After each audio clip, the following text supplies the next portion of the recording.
It had been weeks since Mia had started feeling the weight of those late-night emails, the constant pressure to finish just one more task, just one more report, long after the office lights had dimmed. At first, it seemed like a normal part of the job, those occasional late nights. She had joined the company as a marketing assistant, bright-eyed and full of energy, eager to prove herself. But over time, the late hours had become routine, almost expected. And it wasn't just any late work.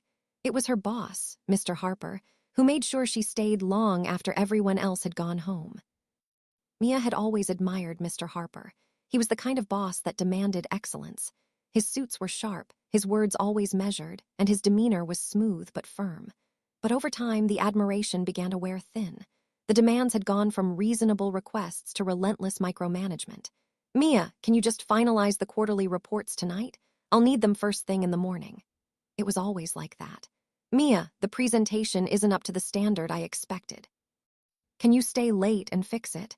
And then there were the last-minute tasks, which always seemed to land in her lap just as she was about to leave for the evening. What bothered Mia the most wasn't the work. It was the fact that Mr. Harper never seemed to notice how much it was taking out of her. He never checked if she was okay or if she had any personal plans. He never considered the hours she was putting in or the strain it was causing. He just expected it, like it was part of the job description. It wasn't just the late nights that started to grate on her. It was the tone in his voice when he told her to stay a bit longer. The way his requests weren't really requests, they were orders. And Mia, always too polite, too eager to please, had always said yes. She'd work late, even when her friends would call to remind her of plans they had to cancel. She would sit there at her desk, watching the clock tick past midnight, and wonder when it would end. One evening, after another long night of reworking a campaign pitch for a client who, in her opinion, had more revisions than necessary, Mia sat back in her chair and took a long, exhausted breath. She glanced at her phone. It was nearly 2 a.m., and the office was completely silent except for the soft hum of the air conditioning. The fluorescent lights flickered above her. She could hear the faint echoes of her colleagues' footsteps as they filed out hours ago. Yet here she was, staring at her boss's latest email. "I need the final draft by tomorrow morning." Mia's shoulders slumped. This had to stop. But how could she stop it without making waves? She had always been the reliable one, the one who could be counted on. It was just what she did, but it was wearing her thin. She sat up straighter and opened a new email draft. She started typing the words that had been bouncing around in her mind for days, then deleted them. She wasn't ready yet. Not for a confrontation, not for a formal complaint. But she was done. Done with the endless nights, done with the constant pressure. Instead of replying to Mr. Harper right away, Mia closed her email and pulled out a piece of paper. She needed a plan, something that would make him see how wrong this had all become. It wasn't about leaving the company or making some dramatic exit. She didn't want to be the disgruntled employee. No, she would get her revenge the only way she knew how, by using her own skill, her intelligence, and a little bit of patience. Mia thought about the things she had learned over the past few months. She had watched Mr. Harper, how he always presented a calm, collected exterior, always in control. But Mia had started noticing small things, small inconsistencies in his behavior, little details that, if pointed out at the right time, would bring him down. If she played her cards right, it wouldn't just be a wake-up call for him. It would be a lesson he would never forget. The next day, when she arrived at the office, she greeted everyone with a smile, as usual, but in her mind, the plan had already begun to take shape. She would do things differently. She would turn the tables. Mia wasn't going to burn herself out for someone who couldn't even acknowledge her hard work. If Mr. Harper wanted results, he would have to earn them, earn her time and energy. She wasn't just going to quit. She wasn't going to snap. But she was going to make sure he understood what it felt like to need someone, to rely on them. And when he did, that's when her plan would unfold. Mia couldn't wait for the day when Mr. Harper realized exactly how replaceable he was without her. The first step of Mia's plan was simple. Stop making herself so available. No more staying late just because Mr. Harper asked. No more giving up her weekends to fix problems that weren't hers. It was time for a change, and she was going to show him just how much she had been holding everything together. At first, it felt strange. Mia had always been the dependable one, the one who could be counted on when everyone else had checked out. But as she walked into work the next day, she realized something. No one had even noticed her absence. The office was the same, busy, chaotic, and loud, but no one was asking where she was. No one had seemed to care. That afternoon, when Mr. Harper called her into his office, Mia was ready. She had anticipated this moment. She sat down across from him, her face calm but her mind sharp. "Mia," he began, his voice as authoritative as ever. "I need you to stay late tonight. The client's expecting those revisions first thing tomorrow. You know how important this is." Mia felt the familiar wave of guilt wash over her, but she forced herself to push it aside. She had done enough for him. She had done enough for everyone in this office. This time, she wasn't going to give in. "I understand," Mia replied, her voice even. "But I won't be able to stay late tonight. I've already made other plans." Mr. Harper's brow furrowed. "Plans? Mia, we talked about this. You're the one I rely on for these tasks. You need to take ownership of this responsibility." Mia took a deep breath. "I am taking ownership, Mr. Harper, but I can't keep sacrificing my personal time for work. I've been staying late for months, and I need to draw the line somewhere." There was a brief pause. Mr. Harper stared at her, his lips pressed into a thin line. For a moment, Mia could see the slight flicker of irritation in his eyes, but he didn't push further. "All right," he said stiffly. "We'll figure something out, but this has to be done by morning." Mia nodded, her heart racing with the knowledge that she had just taken a small but significant step. It wasn't about arguing or explaining herself. It was about standing firm, setting boundaries. And the truth was, she felt a sense of power she hadn't felt in months. Over the next week, Mia continued to set boundaries. And each time, it felt a little easier. She stopped staying late, stopped working weekends, and even started saying no when Mr. Harper asked for extra work. But she didn't stop doing her job. In fact, she did it better than ever, just without the extra hours. She made sure everything was on schedule, delivered quality work on time, and kept things moving smoothly. But what Mr. Harper didn't know was that Mia was slowly gathering something else, something that would be even more powerful than her work ethic. She was collecting evidence, quietly and methodically.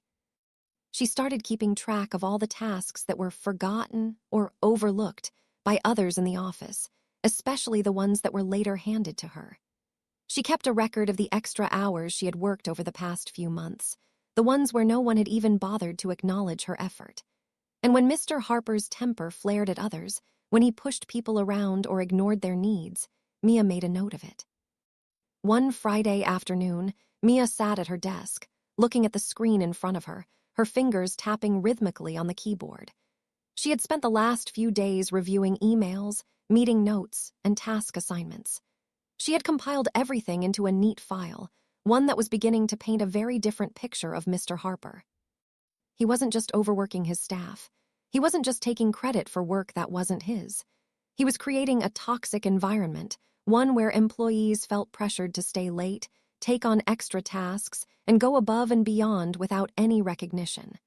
And that was the final piece of her plan. Mia knew she didn't need to be a whistleblower. She didn't need to get dramatic or confrontational. She had all the evidence she needed, and the best part was, it wasn't just about proving him wrong. It was about making him feel the weight of his own actions. The following Monday, Mia walked into the office as usual. She greeted her colleagues, caught up on the latest projects, and kept her head down just like always. But today was different. Today, Mia was ready.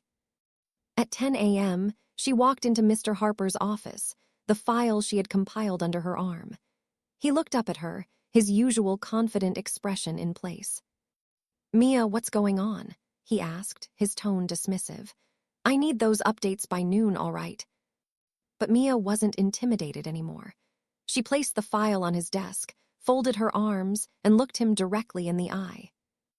"I've been keeping track of the past few months, Mr. Harper," she said, her voice steady. "Of everything that's been asked of me, all the extra hours I've worked, all the responsibilities that were placed on my shoulders without any acknowledgement. I've also been documenting the way you've treated the team, the way you've made them feel like they have no choice but to keep working, even when they're burnt out. And I've collected everything." Mr. Harper's smile faltered, his eyes narrowing as he glanced at the file on his desk. "Mia, I don't know what you think this is, but—" "No," Mia interrupted, her tone calm but firm. "You don't get to tell me what this is. I'm telling you that I'm done being taken for granted, and I'm telling you that I'm not the only one who feels this way. The team is tired, Mr. Harper. They're overworked, undervalued, and you've been ignoring it for too long." Mr. Harper opened his mouth, but nothing came out. His usual confidence had melted away, replaced by a flicker of uncertainty. Mia didn't back down.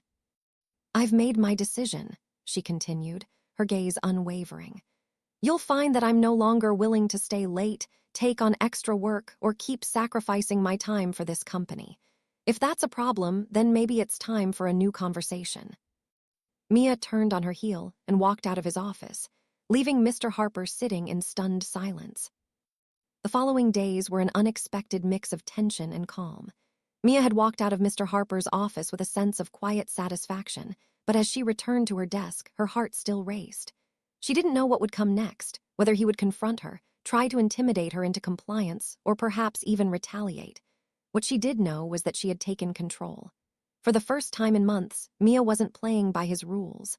She was playing by hers. For the rest of the week, Mr. Harper didn't approach her. The usual requests for last-minute tasks and late-night assignments never came. Instead, there was a subtle shift. Mia had noticed how her colleagues looked at her when she walked into meetings. There was a quiet respect in their eyes, as if they understood exactly what she had done. Word had spread quickly around the office. Everyone had heard about the conversation Mia had with Mr. Harper. But it wasn't just that. It was the way Mia had stood her ground. She hadn't exploded with anger, nor had she thrown a tantrum. She had been calm, collected, and most importantly, in control. She had exposed Mr. Harper's behavior without needing to raise her voice, and that, in itself, made the difference. It was an unspoken victory that reverberated through the office. Still, Mia wasn't satisfied yet. She knew that standing up to Mr. Harper had been a powerful moment, but that wasn't enough. She wasn't just going to be a passive observer of the changes she had set in motion. She had made a quiet promise to herself the night she had decided to get revenge, that she wasn't going to just survive the workplace. She was going to thrive in it. And if Mr. Harper's toxic behavior was going to be the obstacle standing in her way, then she would take it down, piece by piece, until it was nothing but rubble. As the weekend approached, Mia started organizing her thoughts. She had to be careful. She wasn't in a rush. Revenge, she realized, didn't need to be explosive. It didn't need to be a public spectacle. The best kind of revenge was subtle, methodical, and well-timed. If she played her cards right, Mr. Harper wouldn't even see it coming. On Friday afternoon, as the office was winding down, Mia received another email from Mr. Harper. It was short, just like all his previous messages, but this one felt different. Instead of the usual task assignment or demand for a report, the email contained a single line. "Can we have a meeting first thing Monday morning? I need to discuss some things with you." Mia sat back in her chair and stared at the screen for a long time. She knew what this was. This wasn't a conversation about tasks or reports. This was Mr. Harper's attempt to regain control. He couldn't let her walk away from their last conversation unscathed. He needed to remind her of who was in charge. But Mia wasn't going to give him the satisfaction. She wasn't going to cower in the face of his authority. If anything, this meeting would give her the perfect opportunity to finish what she'd started. Monday morning arrived, and Mia walked into the office with a sense of calm purpose. The entire weekend had given her the clarity she needed. She wasn't going to beg for forgiveness, and she wasn't going to let Mr. Harper manipulate the situation. She had already drawn her line in the sand, and now it was time for him to understand what that meant. She arrived at his office 5 minutes early, walking confidently through the open door. Mr. Harper was already there, his usual suit impeccably pressed, his expression unreadable. He motioned for her to sit, but Mia didn't wait for him to settle. She sat down across from him, her posture straight, her demeanor cool and collected.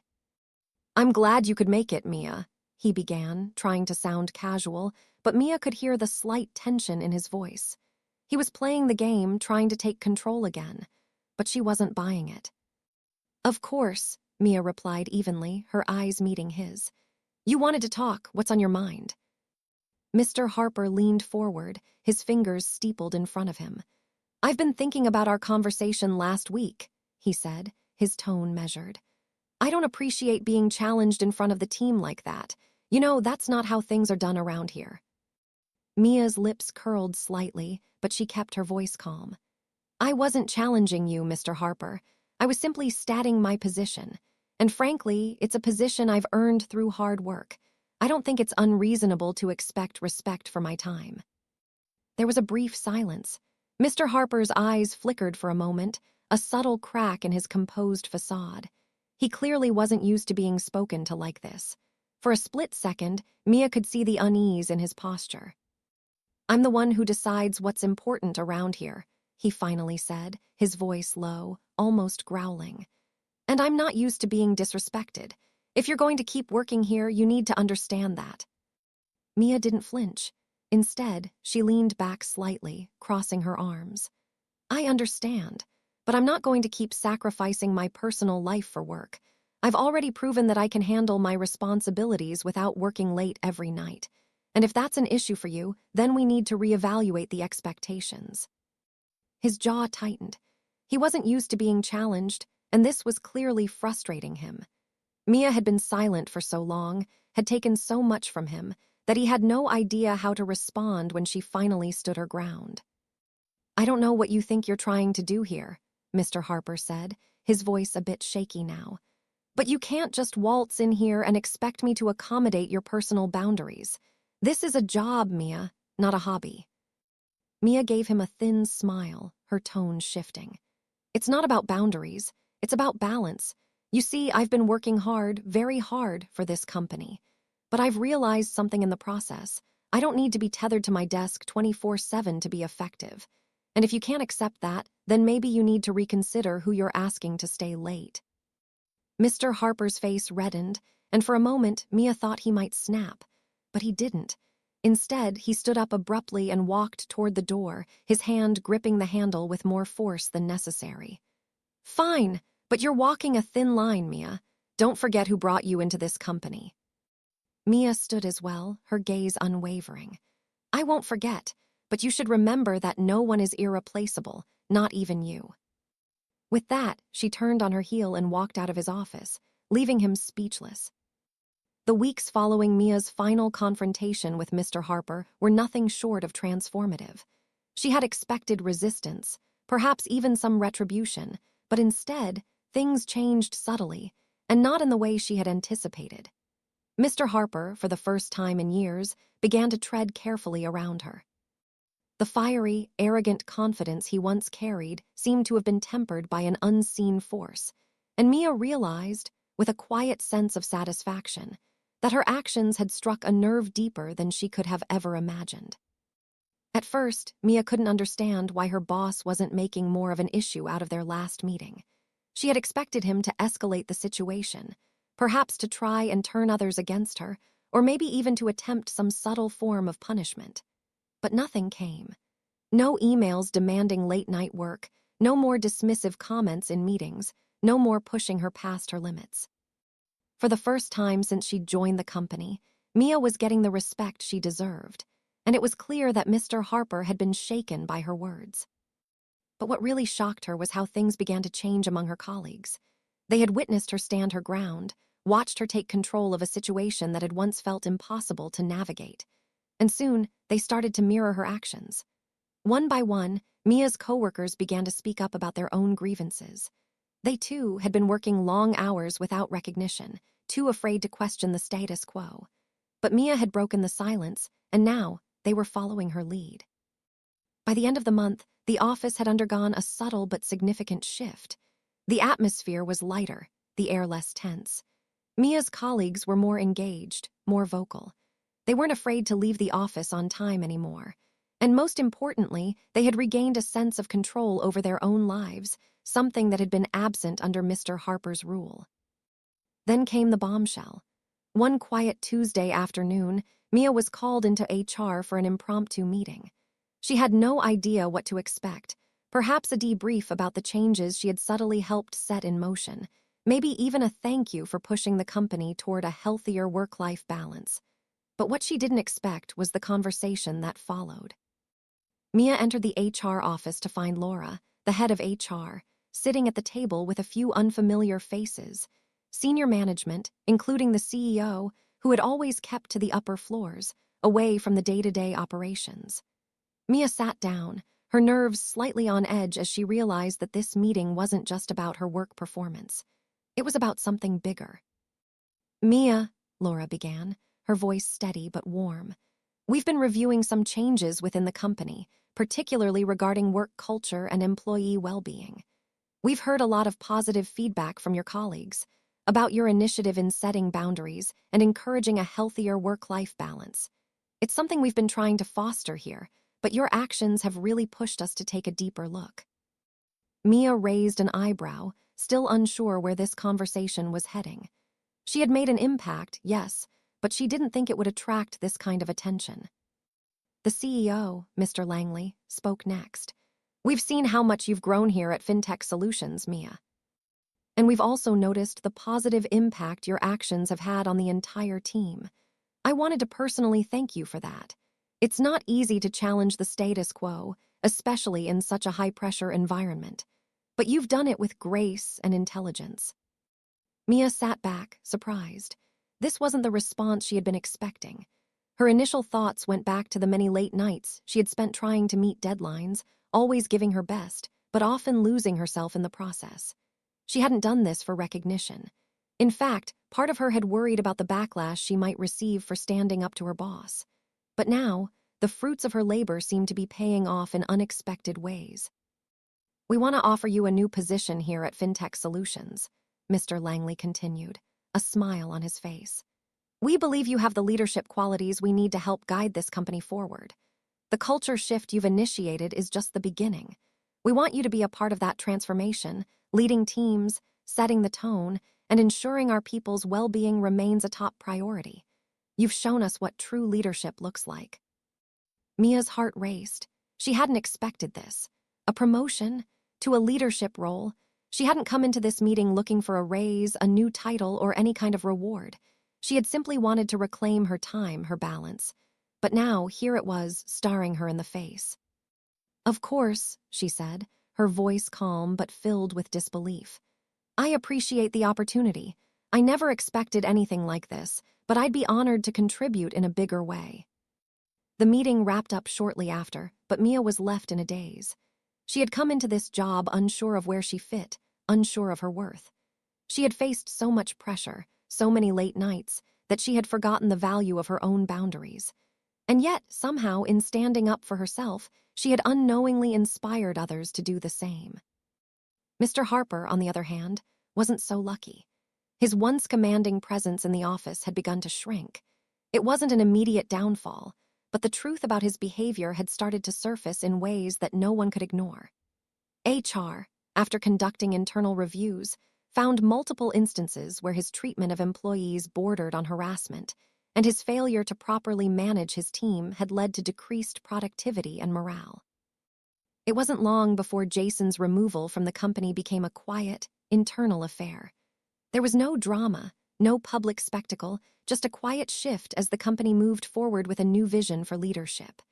Mia, on the other hand, found herself stepping into the role she had never expected, but one she felt ready for. It wasn't about power. It wasn't about showing up her former boss. It was about creating a work environment where people could thrive without sacrificing their personal lives. Her plan had worked, but the true reward wasn't just the promotion. It was the sense of freedom, the clarity that came from reclaiming her time, her boundaries, and her life. Mia had proven to herself that sometimes the best revenge isn't loud or dramatic. It's simply taking back what's yours, setting your own terms, and watching as others follow your lead.